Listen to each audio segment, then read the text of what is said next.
warahmatullahi wabarakatuh. Kembali lagi bersama saya. Di sini saya akan memaparkan materi tentang filsafat. Ya, kali ini terkait tentang apa itu aksiologi.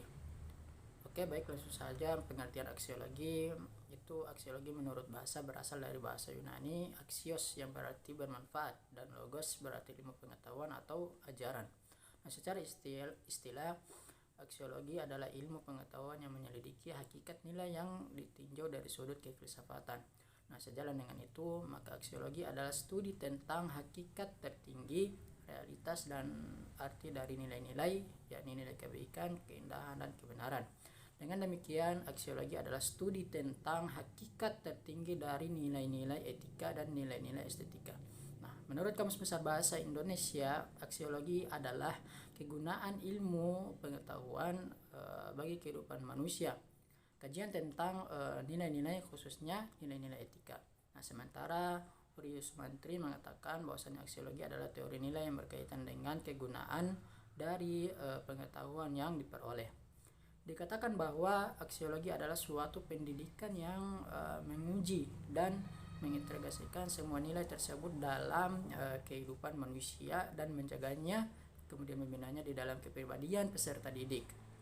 Nah, dengan demikian aksiologi adalah salah satu cabang filsafat yang mempelajari tentang nilai-nilai atau norma-norma terhadap sesuatu ilmu. Nah, mengenai nilai itu sendiri kita dapat menjumpai dalam kehidupan sehari-hari seperti kata adil dan tidak adil. Juga ada jujur dan curang, benar dan salah, baik dan tidak baik. Hal itu semua mengandung penilaian karena manusia yang dengan perbuatannya berhasrat mencapai atau merealisasikan nilai tersebut. Nah, nilai yang dimaksud adalah sesuatu yang dimiliki oleh manusia untuk melakukan berbagai pertimbangan tentang apa yang dinilai. Kemudian aksiologi ialah ilmu pengetahuan yang menyelidiki hakikat nilai, pada umumnya ditinjau dari sudut pandangan kefilsafatan. Di dunia ini terdapat banyak cabang pengetahuan yang bersangkutan dengan masalah-masalah nilai seperti epistemologi, etika, dan estetika. Nah, epistemologi bersangkutan dengan masalah kebenaran, etika bersangkutan dengan masalah kebaikan, dan estetika bersangkutan dengan masalah keindahan.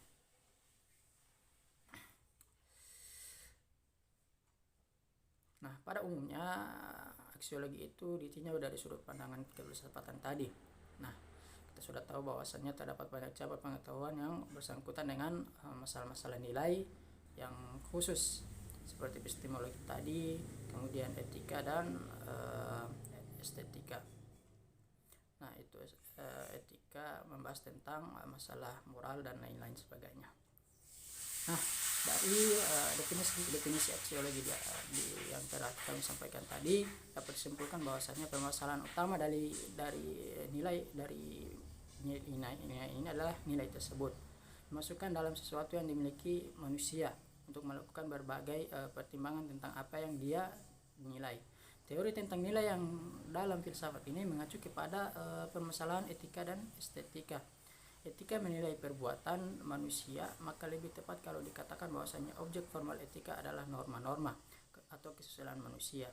Dapat dikatakan pula bahwasanya etika mempelajari tingkah laku manusia ditinjau dari segi baik dan tidak baik. Nah, di dalam suatu kondisi yang normatif, yaitu suatu kondisi yang melibatkan norma-norma, sedangkan estetika itu berkaitan dengan nilai tentang pengalaman keindahan yang dimiliki oleh manusia terhadap lingkungan dan fenomena di sekelilingnya. Kemudian aksiologi dalam Islam. Nah, aksiologi dalam pandangan Islam ini adalah ilmu yang mempelajari tentang nilai atau etika, yang dimana yang kita ketahui etika adalah akhlak yang merupakan tujuan pokok bagi orang-orang yang mempelajari ilmu itu sendiri. Sebagian lain berpendapat bahwasanya ilmu adalah sebagai jalan atau sarana untuk memperoleh etika, kemudahan dalam hidupnya selama di dunia. Nah, sedangkan Gonto Wijoyo menyebutkan bahwasanya aksiologi dalam paradigma Islam yaitu ilmu tidak ada yang benar-benar netral.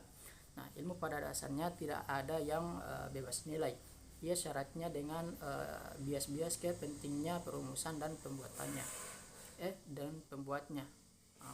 Ilmu modern yang selama ini sering diklaim sebagai bebas nilai sehingga dapat dimanfaatkan oleh siapa saja, ternyata itu juga tidak lepas dari nilai-nilai yang dianut oleh penganutnya, seperti filsafat barat. Nah, dalam konstruksi keilmuan Islam, ilmu bekerja dalam bingkai paradigma Islam, yaitu bagaimana di mana ilmu itu bersumber langsung dari teks wahyu Al-Quran. Maka nilai etis yang terkandung dalam ilmu keislaman itu berada dalam bingkai etika moral yang sangat erat, karena misi kenabian dari Nabi Muhammad SAW adalah membangun etika moral atau akhlak. Konto Wijoya juga menyebutkan bahwasanya etika atau moral dengan etika profetik, itu nilai etika profetik itu sendiri berasal dari akhlak Nabi Muhammad SAW dan sumbernya adalah wahyu dari Allah Subhanahu Wa Taala.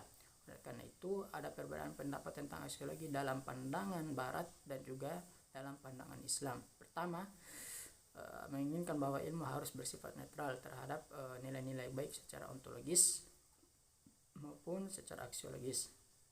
Nah, dalam hal ini ilmuwan Barat adalah yang menemukan pengetahuan dan terserah pada orang lain untuk mempergunakannya.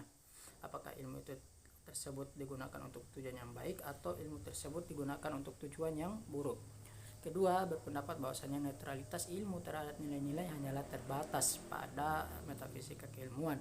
Sedangkan dalam penggunaannya, ilmu terletak pada objek penelitian yang harus dilandaskan pada asas-asas moral. Oleh karena itu, bahwa ilmu tidak ada yang benar-benar bebas, tetapi dia sangat tergantung kepada siapa dan dogma yang diyakini. Sedangkan aksiologi Islam itu memandang bahwasannya ilmu itu harus berasal dari Allah Subhanahu Wa Taala, Sang Maha Pencipta atau pemberi nilai. Karena nilai kebaikan dan keburukan itu sejatinya adalah dari Tuhan untuk manusia, dan manusia yang akan memberikan nilai terhadap perilaku dan perbuatannya. Kemudian ada teori nilai. Apakah sebenarnya nilai itu? Nilai sebagai sesuatu yang menarik bagi seseorang tentunya, sesuatu yang menyenangkan, sesuatu yang dicari, sesuatu yang sangat disukai dan sangat diinginkan. Pendeknya, nilai adalah sesuatu yang sangat baik. Nah, lawan dari nilai adalah non nilai atau disvalue. Ada yang mengatakan disvalue sebagai nilai negatif, sedangkan sesuatu yang baik adalah nilai positif. Hans Jonas, seorang filsuf Jerman dan Amerika, mengatakan bahwasannya nilai sebagai the address of a yes. Kemudian ada nilai dan fakta. Nah, ada perbedaan antara pertimbangan nilai dengan pertimbangan fakta. Fakta itu berbentuk kenyataan. Ia dapat dikatakan dengan panca indera, sedangkan nilai hanya dapat dihayati. Walaupun para filosof berbeda pandangan tentang definisi nilai, namun pada umumnya menganggap bahwa nilai adalah pertimbangan tentang penghargaan. Pertimbangan fakta dan pertimbangan nilai tidak dapat dipisahkan di antara keduanya karena saling mempengaruhi. Nah, sifat-sifat benda yang dapat diamati juga termasuk dalam penilaian. Jika fakta berubah, maka penilaian kita juga berubah. Ini berarti pertimbangan nilai dipengaruhi oleh fakta. Kemudian ada pembagian aksiologi menurut Bramel. Nah, aksiologi terbagi 3 bagian menurut beliau. Yang pertama moral conduct, yaitu tindakan moral. Bidang ini melahirkan disiplin khusus, yaitu etika. Kemudian ada aesthetic expression, yaitu ekspresi keindahan. Nah, bidang ini melahirkan keindahan. Kemudian ada social political life, yaitu kehidupan sosial berpolitik yang akan melahirkan filsafat sosial politik. Nah, kemudian ada moral atau etika, disebut sebagai filsafat moral atau moral filosofi, yang berasal dari kata ethos Yunani yang berarti watak, dan moral berasal dari kata mos atau mores yang artinya kebiasaan, watak, kelakuan atau tabiat. Nah, dalam bahasa Indonesia itu sendiri istilah moral atau etika diartikan sebagai kesusilaan. Nah, Kamus Besar Bahasa Indonesia juga menjelaskan bahwa etika mempunyai 3 arti. Pertama, etika merupakan tentang apa yang baik dan apa yang buruk, dan tentang hak dan kewajiban moral atau akhlak. Kedua, etika adalah kumpulan asas atau nilai yang berkenaan dengan akhlak. Kemudian yang ketiga, etika ialah nilai mengenai benar dan salah yang dianut oleh suatu golongan atau masyarakat. Kemudian di sini ada etika normatif. Etika normatif sering disebut filsafat moral atau moral filosofi atau etika filsafati. Ketika etika normatif itu dibagi ke dalam dua teori, yaitu teori-teori nilai dan teori-teori keharusan. Nah, teori-teori nilai ini mempersoalkan sifat kebaikan. Nah, sifat teori ini ada dua, yakni monistis dan pluralistis. Yang termasuk dalam kategori monistis adalah hedonisme spiritualistis maupun hedonistis materialistis sensualistis. Sedangkan teori-teori keharusan membahas tingkah laku. Nah, teori-teori yang tergolong dalam theories of obligation adalah aliran egoisme dan formalisme. Kemudian ada sociopolitik life. Kehidupan sosial politik merupakan sesuatu yang melahirkan filsafat sosial dengan kajian pokoknya. Itu sendiri adalah manusia. Nah, manusia sebagai makhluk sosial saling berinteraksi dengan orang lain. Berdasarkan susunan kodrat, manusia tidak hanya sekedar makhluk jasmania, tapi juga makhluk rohania dan juga makhluk sosial yang memiliki daya cipta atau kognitif atau rasa atau afektif dan karsa atau konektif. Nah, aktivitas gerak manusia dapat berlangsung sebagaimana aktivitas makhluk lainnya. Misalnya manusia dapat tergelincir, jatuh, dapat tenggelam dalam air, dapat bernafas, mencerna makanan. Nah, aktivitas ini berlangsung begitu saja secara alamiah dan otomatis tanpa adanya kendali dari manusia yang lain. Namun, sebagai makhluk yang lebih luhur, manusia dapat melakukan kegiatan yang lebih dari makhluk-makhluk dan binatang. Ya, mungkin hanya ini yang bisa saya sampaikan. Lebih dan kurangnya saya mohon maaf. Wabillahi taufiq wal hidayah. Wassalamualaikum warahmatullahi wabarakatuh.